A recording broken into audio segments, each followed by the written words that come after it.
Yo, what up, what up? It's your man, Big Brandon Carter. I am here with my man, Josef Rakich. What's up? Now, Josef, man, me and him, we actually just met recently when I was down in Australia. Before that, Josef wasn't a big keto fan, but then he started doing keto after we talked. I was telling him what I've experienced, you know what I'm saying, from it. But then he started doing it himself, man. He liked it so much that he's been doing it for man long. I just want to know what your experience was with keto since you've been on it. Honestly, I love keto. Now, my whole life, I've always been against keto, and I've just never really tried it for myself and experienced it for myself. I've always been against it because I was like, you know, carbs are the majority of food, carbs are everywhere. You need your oats, your rice, you need your carbs for your energy. But once I actually tried keto for myself and I adapted to, you know, the keto diet, and my body was running off fat instead of the carbohydrates and the glucose, I felt so much better. My energy used to go high then dip, and I was, you know, lethargic, had my naps during the day.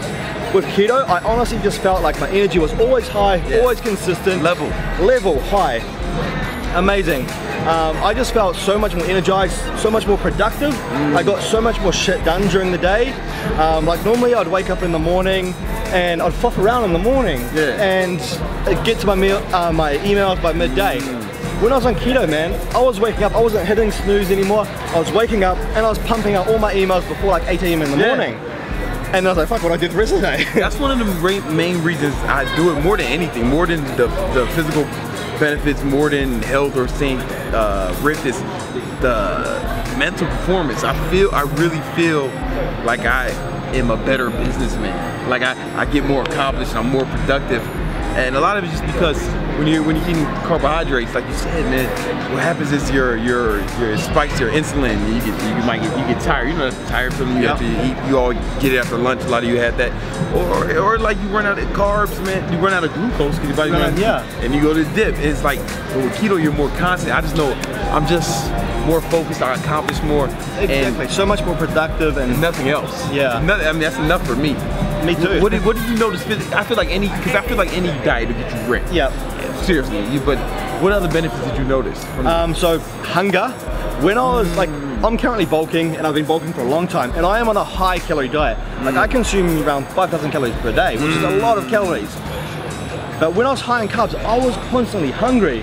Like I was like, when am I gonna eat my next meal? With keto, my appetite was gone.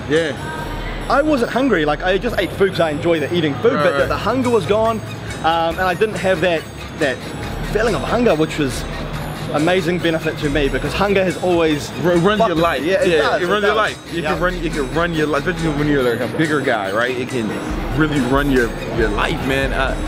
I was just cutting off a cut because I was cutting. I had to have my shirt off for the Olympia, right? So I was just cutting like lower calories. I'm just telling you, man.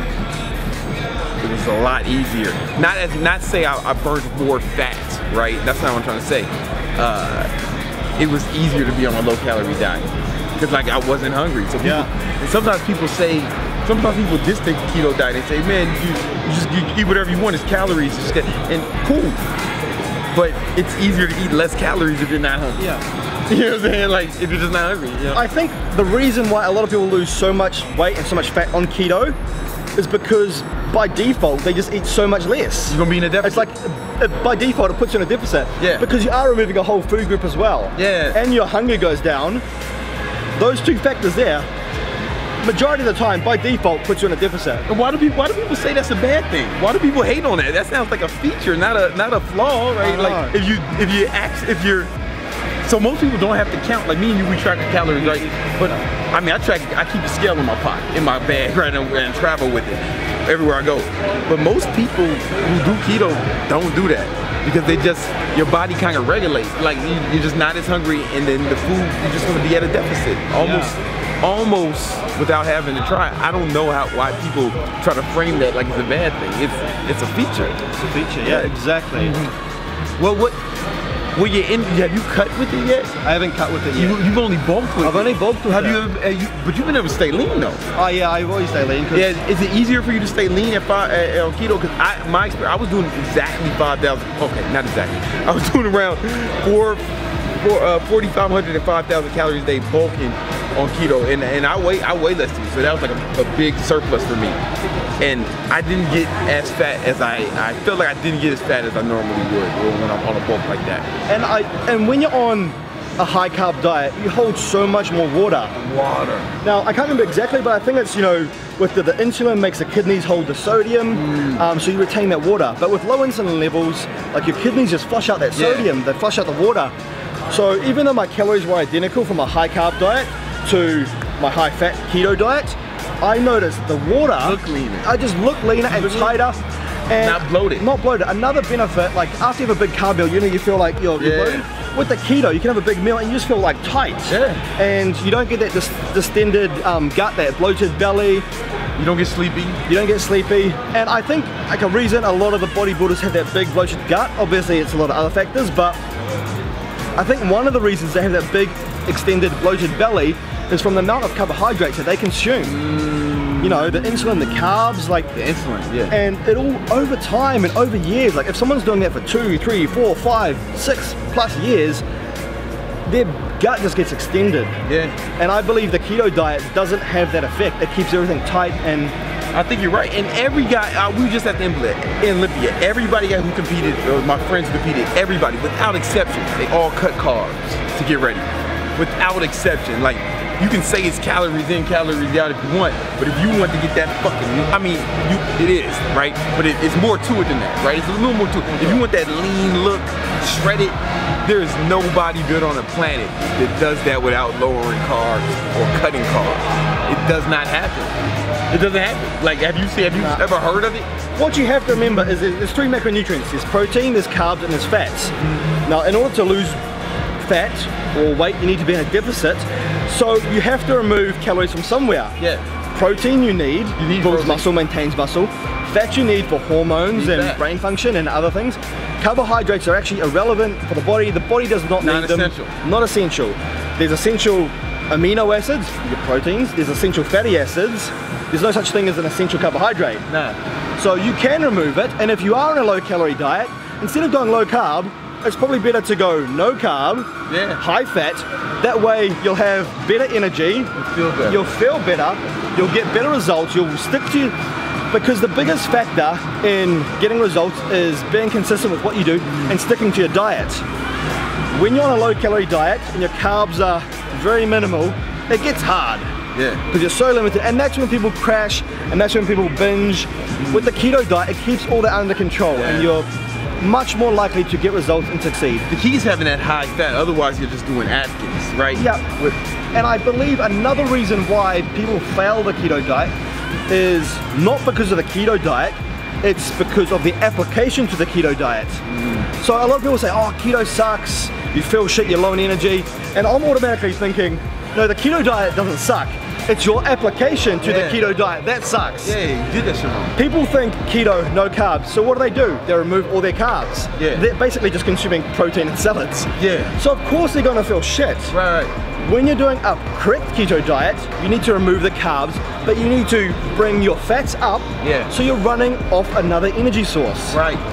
And if honestly, if anyone out there says they've done keto and they felt shit, I can guarantee the keto diet is not the problem, it's your application to the keto diet. They almost never, every time you say this, oh, were you tracking your macros? Like, were you make sure you were hitting the right ratio, 70%, 75% fat, 20% protein, 5% carbs? That was right, that math is right. Were you making sure you were hitting that? Because I'm making sure I'm hitting that. I'm making sure I'm hitting that all the time, you know. And if you weren't, then you weren't doing it right. Exactly. Okay, so here's the thing. I don't want to say we disagree on this, because I don't think we do. It's just different. I've noticed that I used to do 2 grams of protein per pound of body fat, of lean mass. Then I went down to 1, like you do currently. I took it down to 7.7, and I was still like, I feel like I still during my cut, I feel like I maintained a lot of the muscle and stay lean. I I hypothesize, right, and this is bro science. This is bro science. But I talked to some keto guys that maybe you don't need as much protein because ketones are inherently anti-catabolic. Yep. And like a lot and protein sparing. And protein sparing. And a lot of the protein that you consume is used towards muscle building. Instead of energy. Yeah, you notice that, like, this is not, I want to know your take on it. Or did you keep your protein at 1 gram? Yep, that's 100% true. Like, my recommendations are 1 gram minimum usually, but you know, it can be a little bit less than that. Like, there's studies out there that say 0.7 grams of protein is all you need. Any more than that is not going to go towards, you know, getting any bigger muscles. It'll be used as an energy source or something else. Now, with the keto diet, because you're, you know, if you're keto adapted, and your body's running off ketones, it's protein sparing. So you're not using that protein as energy, and that protein is going towards muscle building and maintaining your muscle.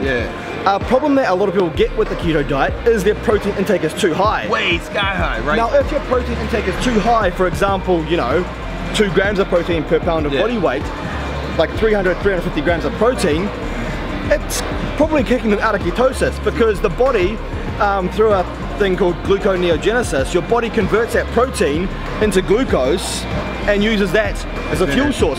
So you're not even in ketosis, your body's still running off glucose, and it's using that protein. And it's an inefficient form to get glucose. So now that's one of the reasons people feel like crap. Exactly. Because their protein is too high and they end up running off glucose. So the key to the keto diet is to keep your protein actually low.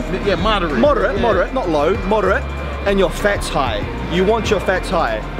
I mean, listen, I eat less meat than I did before keto.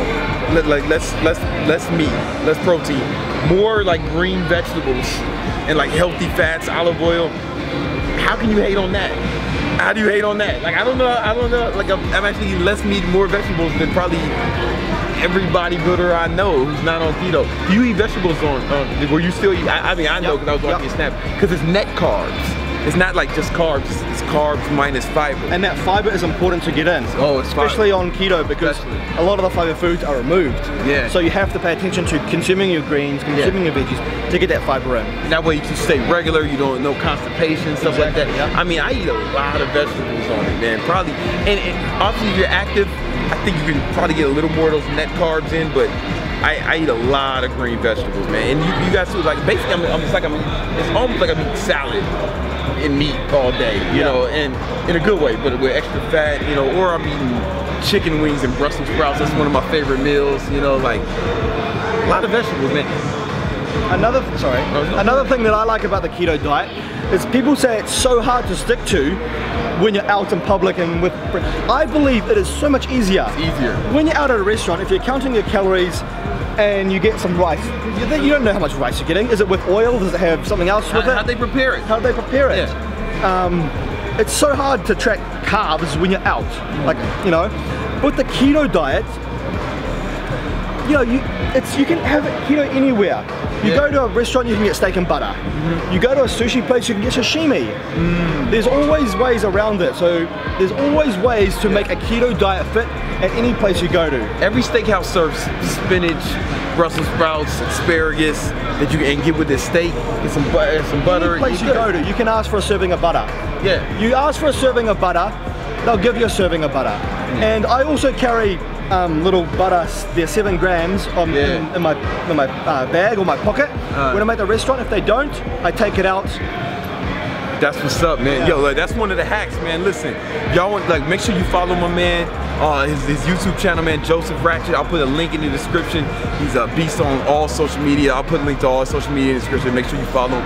And listen, if you want to know more about the keto diet, I got some information, some free information for you down and below. Click the link below, all right? Thank you for a lot, brother. No problem, man. It was good. Yeah, it was good.